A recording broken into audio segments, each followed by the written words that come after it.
It's Rand on Real Estate with Greg Rand. Okay, good afternoon, and get ready for the big real estate revival. My name is Greg Rand. This is Rand on Real Estate on 77 WABC and WABCRadio.com. We're broadcasting here from the Small Business Authority studios in New York, and I'm here with Laura Smith, my co-host. How are you? Hi, Greg. It's great to be here. Thank you. You too. We have a great show on tap for you. We're going to talk about the blue chip real estate market of Raleigh, North Carolina in the second segment. Last show we talked about the stock options real estate market of Las Vegas. A little more volatile, a little more risky. Well, this time we're going to like the equivalent of buying stock in IBM, the Raleigh, North Carolina market. We're going to have somebody from down there on the phone with us, and I'm going to share with you the way that professional investors pick winning markets by looking at the national marketplace and gauging what the future might hold. So we're going to do that in a little bit. We're going to talk about the 3 drivers of real estate wealth. This show, as you probably know, is all about making money. Doesn't really get old, right? It doesn't get boring. It's about making money. We don't care about the recession. We're going to capitalize no matter what, and we're about prosperity. We're about taking risks when the opportunity is in front of us, and real estate investment is my game, and I'm here to share the secrets of professional investors with you. We're going to take your calls, and so take this number down, 800-848-WABC. That's 800-848-9222. And I want to hear from you. We love when the people in the audience call in and ask us questions because you know that you're dreaming about this, right? Everybody's dreaming about it. Everybody out there, it's a beautiful day in New York, and everyone's out there in the backyard having barbecue right now. And everybody's talking about real estate. Yeah. Okay. Everywhere you go, they want to talk. People want to learn how to do this. They don't know how. There isn't really a good place to go to learn how to do it. So we created Rand on Real Estate. I wrote my book, Crash Boom. That's available online on Amazon and the bookstore. Built a website called ownamerica.com because I want you to own a piece of America. So ownamerica.com, where you can go and take a free class and watch videos and play with research tools. All this is designed to satisfy your desire to become a real estate mogul. That's what we're about here. And we're going to talk a lot about that and share some secrets with you today. But first, my favorite segment. And Laura's favorite segment. Oh, yes. It's a revival of the revival. Yeah, go ahead. Yes, revival of the revival. This is my segment that I call Smart People Saying Dopey Things About Real Estate. And I put it on hold for a while because I just got so into taking the calls on these shows. But it was a big week of smart people saying dopey things. And so the reason for this is that I want to bulletproof you a little bit because there are just a lot of people out there that I guess because they live in houses, they think they know about the housing market. You know, and so they get out there, they go on television, they never on the radio, never on this station. But, you know, if you have turned on your TV in the last 2 weeks, you've heard some of this. And I'm going to play a clip for you now that is a montage of, you know, MSNBC, CNBC, Fox News, ABC News, all the major news stations talking about the housing market. So please play that for me now. And you say double dip? Almost ensures a double dip in housing. It's a lot of people are looking for that, maybe that double dip. We are in the middle of a double dip. Pessimistic housing news this week and concerns that there could be a double dip in housing. They're calling for a double dip in housing. Growing likelihood of a double dip downturn in the housing market. What I'm worried about is the second part of the double dip downturn. There's no surprise that we're in the early stages of a double dip. Banks are creating the double dip. So this double dip that we're seeing, double dip. I've been worried about double dip. I know it's not looking like it right now, but we still have a lot of problems in the housing market. So was that's that all beautiful. this week? Come on. That was all the last 10 days, yeah. Hilarious. It's almost like some evil scientist implanted a chip in all their brains and sent out the signal that we're going to talk about the double dip this week, and they all follow suit. Here's the thing. I looked up double dip, and the only reference that I can find in the dictionary for double dip is talking about like nachos. I found the nachos. Oh, yeah. Seinfeld, right. Seinfeld, right. So Chip this dip. is not about that. So I assume what they mean is that the market declines, and then it recovers, and then it declines again, the double dip, okay? There is no such thing as a recovery in this market right now. There has not been one yet. So the first thing I want to say is, how can there be a double dip if there hasn't been a recovery? What I see out there is this incessant need to scare the heck out of people. I don't know where it comes from, but, you know, we've all been living through this housing crisis now for a number of years, right? 3 years, going on 4 years, and it's almost like a dull pain. It's like we broke our arm and it's like healing slowly, and it still hurts, but we're getting used to the pain. And what they're basically saying is, well, we want to break the arm again. It's not painful enough. They want to get us all freaked out all over again. So let's all jump into the double-dip recession, double-dip housing market conversation. And the reason I bring this up is that can have an impact on you, and that can shut you down to opportunities. There is no double dip. It's still the same dip. It's one big dip. You know about this already. Your arm has already been broken for 4 years. You're already used to the pain. You're aware of it. Nothing about what they're talking about right now is new. And it's not a good thing to scare people into hiding again. This economy is trying to recover. And you know what? I want it to recover for you. I want it to recover for me. If it's not going to recover for everybody, let the individuals out there that have the guts and sort of the Teflon, like a buildup of Teflon, where they're not going to let the negative media message and the nonsense going on in Washington, not going to let it stick to them. They're going to do what they know is right, and they're going to go and take care of their future and take care of their kids and do all the right things.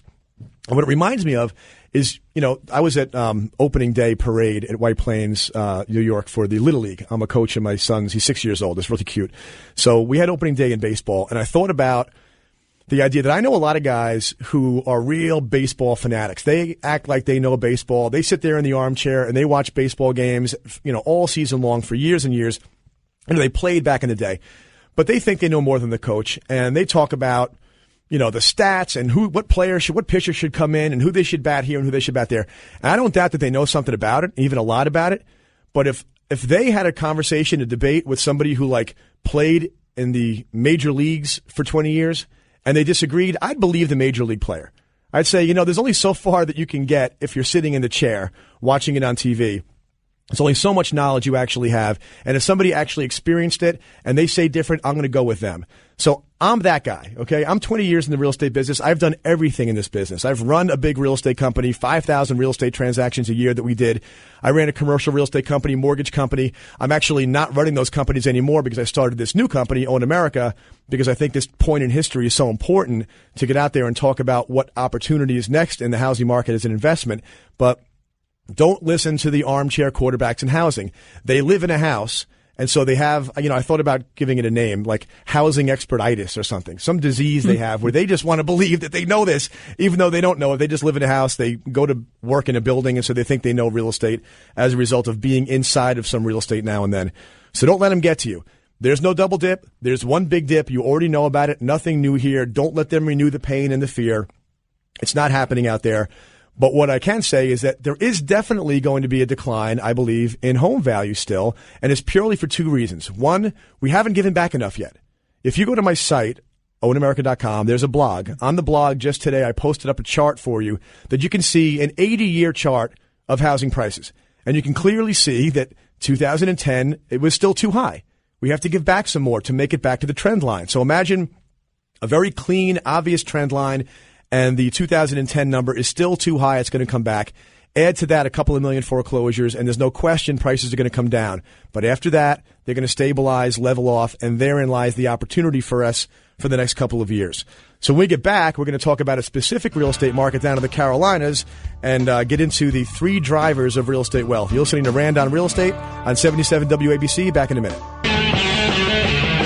We're back at Rand on Real Estate on 77 WABC and WABC Radio, broadcasting from the Small Business Authority studios in Midtown Manhattan.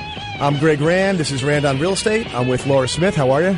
Wonderful as always. Thank you. We're having a great time so far here, and I want to start touching on now these three drivers of real estate wealth. I told you that I'm going to show you how to make money here, and that's what it's about. I want you to call me, though.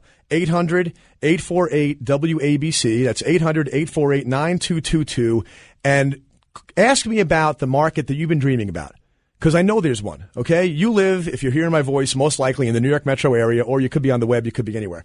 But if you're in the New York metro area, chances are you go on vacation someplace else. Chances are you dream about buying real estate there whenever you go there, right? You pick up a Homes magazine and you sort of allow yourself to daydream about it. So let's talk about that, because daydreaming can turn into action pretty quickly if you know what you're doing and you know how to research.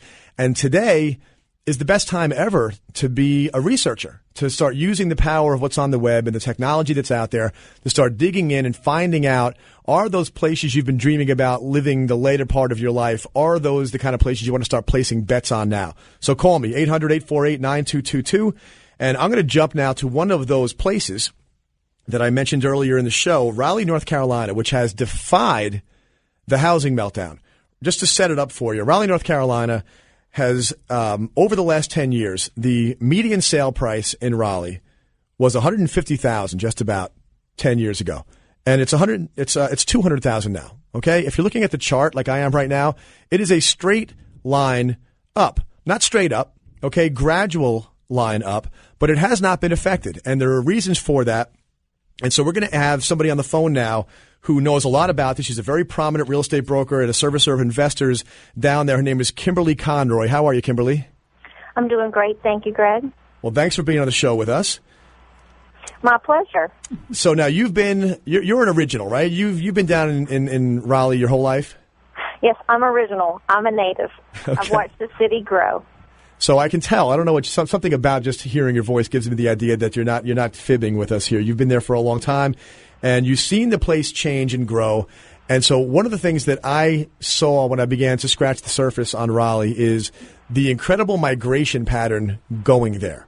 There are people going there. Now, give me the top 3 reasons you can think of. You know it. They're there. They're customers of yours. Why are people coming into the area? People come to the Triangle for the quality of life. We have the top schools in the nation. We have wonderful weather, and we have a very diverse employer basis, which is really important because you don't have to depend on one industry to survive. So there's a lot to offer. Now, when you say the Triangle, is that's Raleigh, Durham, and Chapel Hill? Do I have that right? Those are the 3 main cities in the area when we talk about the Triangle, and then there are, of course, bedroom communities around as well.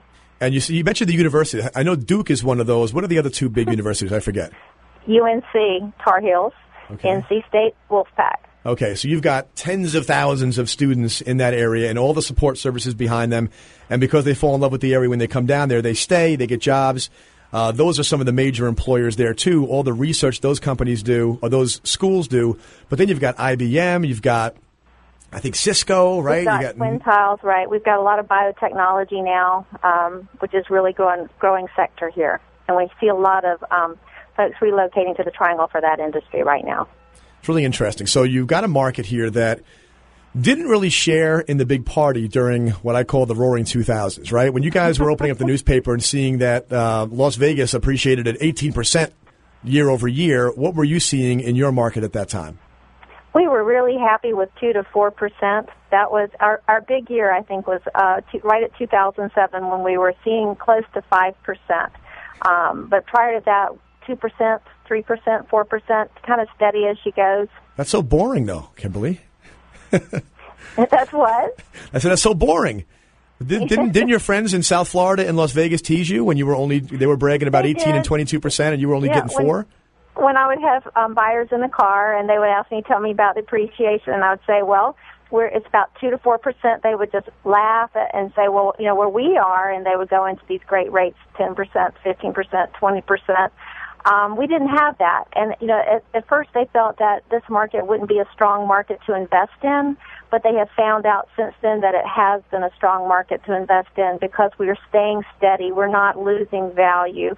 We have areas that continue to appreciate because the area is so strong in growth. Yeah, I also checked out, what we teach people here to do is to start their research stepping way back. All right, pick a market first. Before you go chasing a property, a lot of people that I found when they want to become an investor, the first thing they do is they hear about a foreclosure, they hear about a property for sale, and they start chasing that property. Wrong way to go. First thing you do is think about the market, identify a place that has demographics in its favor, right? Population growth, migration, quality of life, and employment. And what I saw when I researched Raleigh is that your employment rate has gone down. You're like at about 7%, if I have the number right, and you're down a full percentage point from last year. You're almost 2 points below the national average, and it's gaining steam right now. It is. That's good news. We did have a little hiccup there like the rest of the country did, but we seem to be recovering here with that. And I do believe it is because that the way our education brings different people here from the universities, that transpires into growth in industry, and we have more jobs coming on the market. We have a lot of private small businesses that are growing. Again, that brings more employment to the area, so we're seeing a lot of growth. So now, with respect to investors specifically, I know that you work with investors down there. And what are they, what is their attitude right now? Are they finding that there's demand for rentals? If they're going to buy a single family or a two family or a couple of condos to rent out, are they seeing the circumstances being right for that kind of a decision? Absolutely. Right now, because of the lending industry, a lot of people are afraid to buy their first home, so they're looking to the rental market. Because of the lending guidelines, some people are trying to collect that 20% down so they can buy a home. So there is a huge demand for nice rental property. When I have a person say to me, Kimberly, I need to rent for a year before I can buy, and I start looking for rentals, the market is so slow. There's very, very little out there for them, and before I can even drive to the house, a lot of times these other homes are rented. Because people, renters want good homes, they want good neighborhoods, they want good schools, so they want these good properties, and they're out there. They're out there, and they're near the good schools, and they're near the employers, and they're near the major roads. That's great to hear. We're talking to Kimberly Conroy from Coldwell Banker in Raleigh, North Carolina, about the investment potential down there. Now, I mentioned also that the median sale price now is just at about $200,000, and the people in New York, you can't get much up here for $200,000. And so, a lot of people still try to get out there and do it by the skin of their teeth. They want to get out and try to. They hear about these no money down, low money down things. They're not around anymore. Obviously, that's all gone. But there are people with cash. There are a lot of people out there that didn't live above their means, that didn't spend their last dollar, didn't tap all their equity. They've been sitting on the sidelines with their cash trying to find something to do with it. And are you finding in Raleigh that if somebody comes in and puts down 30 or 40% on a property, are they able to make money on a monthly basis, meaning positive cash flow to cover their expenses with their rent? They are, especially in the price point that we're talking about, the average sales price, median sales price. Those are the ones that you can put that 30% down and get your rents. Now let's talk where an average home rent would be. To give you an idea, most of the rentals are about $1,600 a month for just a family home. Okay, and that's going to be enough to cover the taxes in your state. You have one of those states that's run by responsible people. Is that right? So like you're not going bankrupt. Well, I think that's debatable right now, depending on what party you're a member of. But the taxes are great, and that's one thing I wanted to touch on because, you can focus on price and you can focus on other things about buying a home. But the things that are important here that I've learned from dealing with folks from your area is the surprise factor when they get here. And I share with them how much their closing costs are going to be because your closing attorney, the whole process is like $500. And you don't have two attorneys who get together and kind of duke out your contract. It's very buyer-seller friendly. The closing attorney actually represents the seller for approximately $125. So that saves the investor a lot of money because you're not having to shell out a lot of money for the closing costs. So they can find, so they're not trying to find reasons to pick a fight with each other in order to earn their fee. I get it, right? Right, because that builds up your costs. And so it's pretty straightforward. It's a very buyer-friendly market right now anyway. But the cost that you need in addition to your down payment, because you have to look at both of those, your down payment and your closing costs. Your closing costs are going to be, you've got your lender fees, but the other costs out there are very small. And then the taxes are fairly inexpensive. For example, on a home that's $200,000, your taxes are going to be $2,000 a year if you're in the city, and about 60% of that if you're in the county. Did you say $2,000 a year? Mm-hmm. I did. Not a month? No, I know. I did. Yeah, that's when I usually hear the gasp in the car when people start talking about taxes. And we get a lot for that. This area is absolutely beautiful. The city is wonderful. It's very well managed. There's a lot to do, so you get a lot for your money. I always say it's the best money you ever spend are your taxes in the Triangle. That's fantastic. Okay, we're talking to Kimberly Conroy for Coldwell Banker HPW. Kimberly, how would somebody listening find you? What's your website? If they would email me at ConroyK, ConroyK, at HPW.com, I'll be able to get right back in touch with them. Okay, wonderful. Well, thank you so much for being on the show. I think, what I also think came across here is that there are these cultural things that draw people to a certain place, and you can talk about employment and migration and value and everything else, But just the sound of your voice and the kind of person that you sound like, you just sound like a nice person. I get the feeling that that's one of the reasons why people are drawn to that part of the country. It's just, that Southern hospitality and all that. So this was a great call. Well, I hope so. We welcome everyone. I even married a man from New Jersey. So everybody's welcome. Fantastic. Thank you, Kimberly, for being on the show. I appreciate it. You're so welcome. Okay, you're listening to Rand on Real Estate on 77 WABC. Call us, 800-848-WABC. And if you're on the line, stay with us. We're going to get to you right when we get back from the break. Back in a minute. Welcome back to Rand on Real Estate. I'm Greg Rand, your host on 77 WABC and WABCRadio.com. We're broadcasting live from the Small Business Authority studios here in Midtown Manhattan. I'm here with Laura Smith. How you doing? Hey, hey, hey. Hey, hey, hey. All right, we're going to take a call. We've got Neil from New Jersey. How you doing, Neil? Hello, how you doing? Thanks for holding. What's on your mind? Yeah, thanks for taking the call. Well, I'm thinking about an area called Hammock Beach, which is a little south of Jacksonville, mostly for golf. A couple of you're retiring in 3 to 5 years, vacation, then eventually to live. And I don't know too much about the area, but the place is gorgeous. And they have a lot of condos and some homes that have come down drastically, and I thought it'd probably be a good time and place to buy. I haven't done a lot of research yet, though. So that's Jacksonville, Florida? Well, south of Jacksonville. It's Flagler County. The actual area is called Hammock Beach. It's kind of an upscale vacation and retirement community. I don't know if you knew anything about it. I know something about the coast up there in northern Florida. Very interesting. The trend that's been happening in Florida for the last 40 years has been, I'll oversimplify it, New Yorkers going down to South Florida, okay? And they have populated the southern half of the state on the coastline pretty heavily. So it started out with the East Coast, then it made its way to the West Coast, and basically southern Florida, most of the population is in the southern half. Now, what's been happening is so interesting is that the New Yorkers keep coming, and they're driving people away. All right? We are driving people away. People are there's a trend called halfbacks, people who were leaving South Florida who went down there 15 years ago, 20 years ago, who are now coming halfway back and going to Georgia, the Carolinas, or northern Florida.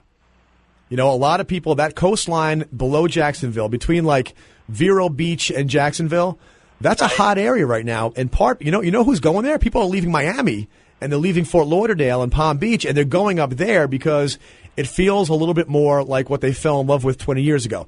It's quieter, right? You can probably attest this. It's quieter. It's just this hasn't become the concrete jungle yet. And I'm not saying South Florida's a concrete jungle, but that's their words. So I like it from the standpoint of people are coming from the north. They're coming from the south, which is weird that people are coming from the south in Florida. Ginn developmental. Ginn is a big developmental concern that had some properties go bankrupt. But this one, I don't think they own it anymore. But this, in addition to having retirement homes, there's a lot of rental income because it's a four-star hotel. The place is gorgeous, so you have both those options, till you retire. So I thought it might be a good combo. So how many years away from retirement are you? Oh, probably 3 to 5. So not that far. Okay, so you would not be looking at this thing as leasing it out for a year at a time. It's a vacation place, so they would basically manage the rentals for you right there on site? Most likely that would have to be the way I would do it until we move there, pretty much full time. I have a daughter who's going to, until she starts college, which will be in about 4 or 5 years, not practical to live there year-round. But once that happens, it will be. But, yeah, you're right. I probably would want to go down, several times a year, but rent it out in the interim, right? Yeah, so you're going to cover some of your costs. I mean, it's unusual to be able to rent a place out only part of the year, especially when you're going to take the best weeks for yourself and actually cover all the expenses. But if you can cover your expenses for maybe a third to 50% of the year based upon the rentals, normally those kinds of places are going to take a big commission when they do your property management. But the good thing is that they're going to manage it well. Like, in other words, you're not going to show up and find a broken pipe. It's part of their complex. They're going to manage it perfectly. Nothing's going to be out of place when you get down there. But the good news is this. Had you done this 5 years ago, you'd probably be bummed out right now because it lost a lot of value in the last 5 years. Everybody there is underwater now. That's I guess from my point of view, the benefit to me, not to them. But prices on bar are way down. So yeah. So I here's the thing: it's going to go down a little bit further. And so if you try to time it perfectly, which I'm not a big advocate of, don't worry about perfect, right? Bird in hand. If you found a place that you liked and the timing works for you, are you going to get a mortgage on this property? Probably not, actually. I'm probably going to pay cash. We're going to go down the end of June and really, take a real long look at it for a couple of days, just looking at different options down there. And that would be my timing when I'd probably want to buy it. All right, so Neil, if you're the kind of guy that can handle buying something and having it lose a little bit of value in the next 2 years and you're not going to beat yourself up, just go for it when you're down there. If you are the kind of guy that needs to time it perfectly, you're probably going to see a better price next year than you are this year. But again, like I said, I don't sweat that kind of stuff. If you're gonna retire there, you're gonna spend a lot of time down there, and you're gonna be there for years and years and years, hopefully decades and decades. In which case, and you're paying cash. So, this is one of those times where if it feels good, do it. Right? Yeah, I think so. I tuned in just before I called in, and I heard the tail end of your. But you do think generally values go down the next year or two? I kind of heard the tail end of what you were talking about. Yeah, and you know what? It's interesting. I'm glad you raised that again because I wanted to make the point that it's happening largely because of the overhang of foreclosures. Okay, we have a couple of million properties that are going to be coming on the market. They are traditionally going to be in, on average, less than perfect condition because people on their way out usually kick a hole in the wall. And I'm not trying to disparage anybody, but they do tend to wind up being a little bit more dilapidated. They haven't been maintained as well. But also the banks tend to want to put quicker turnaround prices on them. In other words, if it typically takes, 4 months to sell a property in a particular zip code, the bank's going to come along and say, I want this thing sold in 60 days. And there's only one way to do that. And it's not marketing. It's pricing. So you put a lower price on it to get it to move. So in other words, it's kind of artificial. And somebody emailed me recently and asked me the question, if there's a foreclosure, she owns a home that's worth about $500,000, and there's a foreclosure on her block that's going to wind up selling for about $350,000. Now, her home was worth $500,000. It used to be worth $6,000. Now it's worth $5,000, so it's already taken the hit. But this particular house is being dumped by the bank for $350,000, and her concern was, is this going to cost me? Like, is my house now worth $350,000? All right? And it's a good question. And the answer is no. If you were selling your house right now and you were competing with that house, you would lose a buyer to that house. Okay? The buyer would say, I could pay $350,000 for this one and $5,000 for that one. I'm going to buy this one for $350,000, and you would lose that buyer. And as soon as that property came off the market, it's back to where it was again. There are some people that are not going to agree with me on this, but they'd be wrong. Okay? If you're in a market where there's 5 houses in your neighborhood that are all selling for $350,000, that's going to have a different effect because if you're going to sell, if there's ever, it depends on who you're competing with right now. And if you're trying to dump a property right now when there's competition pulling the price down, you revert down to the price that they're going to undercut you to. But if you can hold those markets, like one that has 5 foreclosures, that market may get dragged down a bit because of that activity. But those are just the kind of markets that I think are going to snap back quicker because, again, it's artificial. It doesn't make sense that Florida is going to go down any further than it already has. You're back to like 2002 prices in most of Florida. That is too far. And so if it goes down to 2001, that's also too far. So if you lose a little value next year or the year after, my hallucination here is that you'll get it back sooner than the rest of us will because you're getting it, that's an undervalued price that other person got. I'm going to get it with the idea of being there for 20, 30 years. So yeah.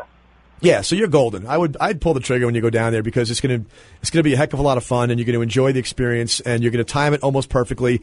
And who knows what happens next year? You just never know. If it's right for you now, go for it.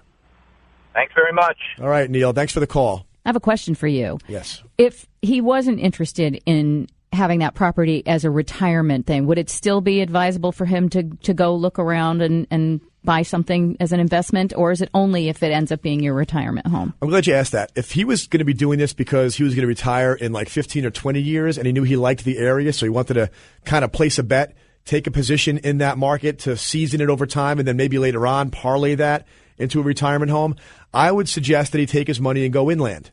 Don't go to the resort because you can't rent a resort place out for 12 months a year. Okay. All right? You want to go to the people who work at the resort, the manager of the resort, the people who work in the industry in that community. They live 3 or 4 miles off the beach. Okay? And if he's going to spend, I didn't ask how much money he was going to spend, but let's just take a number out of the air, $300,000. If he's going to spend $300,000 and pay cash, he could probably buy 3 $100,000 apartments 3 or 4 miles inland, rent those out annually. Mm-hmm. All right, and see the appreciation, see the rising tide, but get the positive cash flow because if it's a resort community, it's not going to be the kind of place you can get an annual tenant in there. Okay, and you don't think managing the properties is something that ends up costing you at the end because now you've got to oversee you've got to be a landlord basically in absentia. So you're getting good at this. These are good questions. Sitting here every week, I'm learning something. Yeah, when you're going to buy a property out of town, you're going to be having a property manager watch that property for you. And what I tell people is proximity is a good thing. If you could buy a property like next door to your house, that's a really easy property to manage. You have 2 front yards to cut. You have, 2 kitchens to maintain. But in the New York area where we are, it's a little bit expensive, and it isn't always as easy to get positive cash flow. And so if you're looking for a market where you can get the positive cash flow, place your bet for the future, you're dealing with a property manager then. And here's my advice on that. Check references. Okay. They're your eyes and ears, and if they can't give you 3 or 4 references out of the gate, you can call and they're raving about them. Keep looking because they're out there, particularly markets like Florida. A lot of property managers have begun to really grow their businesses and gotten very diligent. There's a lot of really good technology platforms out there right now that they manage them really diligently. Like you get an email that a light bulb went out and they fixed it. Like it's that tight nowadays. But you got to check your references and make sure that you're getting somebody good. Terrific. Right? Thank you. All right. So we're going up against the break here. This is Greg Rand, Rand on Real Estate. Call us. We have another segment to go. 800-848-9222, 848-WABC. Give us a call. Tell us about the market you're dreaming about. Ask questions, and we'll see if we can help you secure your future. Back in a minute.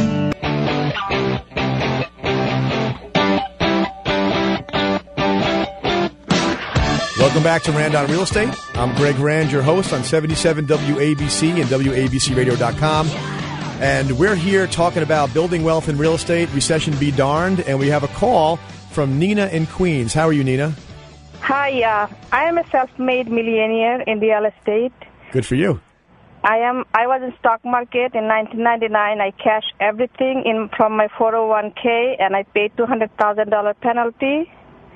And I bought real estate with that, with a price-to-earning ratio 4 and 5. Between 4 and 6, I bought a lot of them.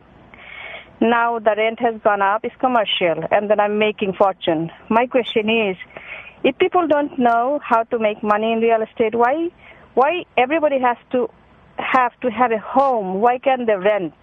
This is a dangerous market, and I have seen people washed off.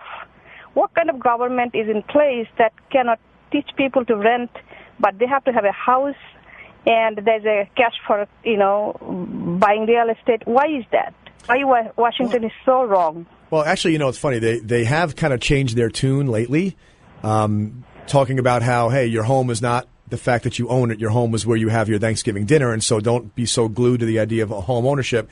And the reason they're saying that is obviously because of how many people are losing their homes. They're trying to soften the blow on that.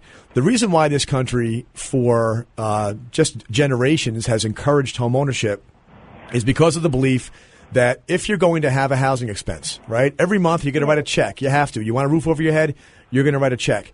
There's only one way to do that, where eventually in your life you can stop writing the check, and that is if you buy it. You're paying a mortgage company instead of a landlord. You do that for 30 years, your mortgage company goes bye-bye, and your landlord, if you're a renter, is still going to be charging you. It also has cultural advantages because you're a real estate owner, right? You know what it feels like to own your little piece of dirt. You love it. Billions of dollars in real estate. Last night they're fighting over a few $1 billion in the Congress. My question is, why can't the whole government lower the expectations of American dream? Just learn how people living in the third world country, and some states are living the life of the third world country right now. Still, we have to have a car that are 50 million cars produced each year by the car company. Where these cars are going? Somebody's buying it and borrowing money. Somebody borrowing money to buy houses, and they're nuts. I mean, that's it, though. That's what makes it great to be in America, though. I mean, look, you wouldn't have any of the stuff that you have in this world if it weren't for the fact that Americans, the attitude of this country is, I want more. And I don't mean greed. I mean, I want a better life. I want a bigger life. I want, the pursuit of happiness. To me, the best thing about the founding documents in this country was when they said that we had the right to life, liberty, and the pursuit of happiness. It was that last part, pursuit of happiness. Whatever it means to you, you're going to pursue that, and that's what gives us all the great stuff that we have in this world. All the, listen, right down to air conditioning in your house and heat in the wintertime and indoor plumbing, all the way up to, iPhones, iPads, computers, everything was all based on the idea that we're not satisfied settling in. We're not satisfied with just staying put. We want to do better. We want to have more. and live bigger lives? I live the capitalistic life. I have lots of money, but I live out of the box. I always leave my mind in a slum population because I come from a slum country, and I go back to every year. I go three times back in my country, and I see how people are just fighting for food, starving. Where are you from, Nina? I'm from Bangladesh. I came with $20 in this country. I own millions of dollars, and I can write books about it. How I see it, how I go, how I calculate my every penny. Where the pennies go, and I must catch it. I'm smart, I think, but people don't have any ideas about real estate, and the government encourages them to buy just for the votes. I mean, you need votes. I went to a congressman, and congressman said, I was telling him something wrong, and he said, I'm not going to fix it. Do you have 13,000 votes for me? They give me the customers. They gave me the votes, and I was stupid. You know what, Nina? It's not the government that encourages people to want to own homes and own real estate. It's built in. You came here. The people who live in this country, whether you were born here or actually, it's funny. If you weren't born here, chances are you understand this more than a lot of people that I know that were born here, because we take it for granted sometimes. Absolutely. You've seen what it was like where you were. You came here, and now you've become a millionaire because you bought pieces of the country. That's the point. That's why I call my company Own America, is that your wealth, your success is based on the fact that you bought pieces of the country that you call your home now. I can see how the other people are living. These people here who take it for granted, they don't have vision. They do not see that we should be living less. We should be lifing less. We should be minding less. We don't have the lessness in our mind at all. Well, that might be changing a little bit. One of the interesting trends that's happening right now is that you see consumer spending is not really all that great, and there's a reason for that. And it isn't just that people don't have the money. It's that they're retiring their debt. They're paying down their credit cards. They're paying down their mortgages. I can't remember the exact statistic, but it was something along the lines that the average down payment on a house in the last quarter was like just about 20%, which is dramatically bigger than it was a couple of years ago. So there's something, my book Crash Boom it starts out with an analysis of this Great Recession as compared to the big one, the Great Depression 80 years ago. Mm-hmm. And there's a lot of interesting parallels. There's a lot of things that are totally not parallel, like that was really bad and this is not even close. But one of the things that you see very clearly is that after the Great Depression, people didn't shake off that sense of scarcity very easily.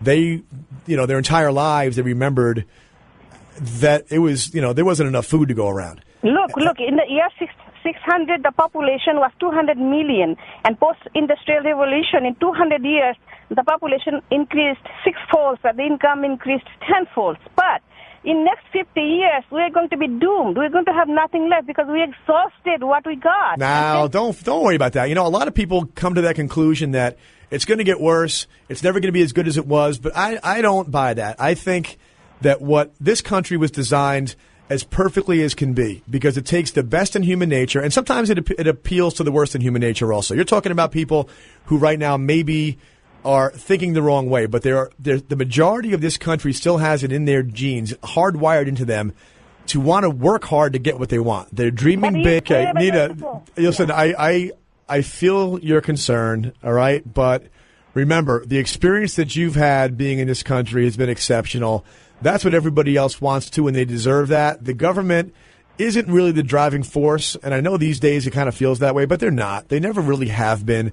The driving force is the spirit inside individuals to want more in their life, take care of their family, and we're an inspired country, and that's why I'm confident that we're going to get these guys in Washington and Albany and Trenton and every place else to fix the problems that they've helped to create, because ultimately we're in control of this place. So thank you for the call. I think your story is inspiring. I hope the listeners on the show felt I think that she way should as well. write a book. She's got a lot of fire in her, that one. Yeah, she does. I like her.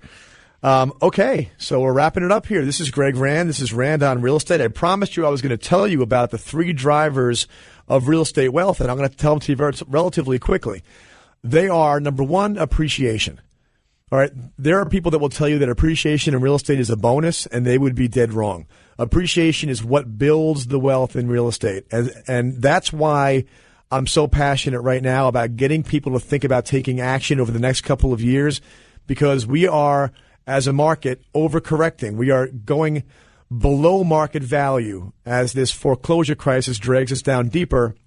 than we otherwise should have. So you're set up for appreciation if you buy in the right places. So as an example, we talked about Raleigh, North Carolina. I just want to make a quick little bit of math here for you.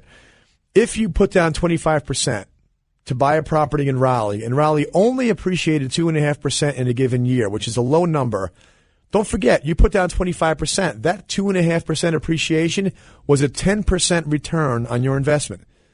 See, we don't get a statement from our house or our property telling us how much our asset has generated in terms of return on investment. The banks give us a statement. The mutual funds give us a statement. The real estate doesn't. If it did, it would show you frequently 10, 12, 14, 16% annual rates of return when you combine the appreciation plus the cash flow and the tax benefits. So that's number one. Number two is amortization. Pay your mortgage and make sure you're paying it down. And number three is cash flow. So if you go to ownamerica.com, we have a course there for you that you can take and learn more about this, ownamerica.com. And we're at the end here. My name is Greg Rand. This is Rand on Real Estate. Thank you so much for listening. Yes, and it was brought to you by Rand on Real Estate, Own America today, so we are grateful for that. Thanks a lot, Greg. Always a wealth of knowledge. I go out of here, my head's all expanded. It's awesome. Great stuff. Thank you so much. This was Rand on Real Estate. Up next is Living Better with Laura Smith. We've got Dr. Gluck from Gluck Solutions, executive life coach and hypnotherapist, so you don't want to miss that. Stick around. This is 77 WABC.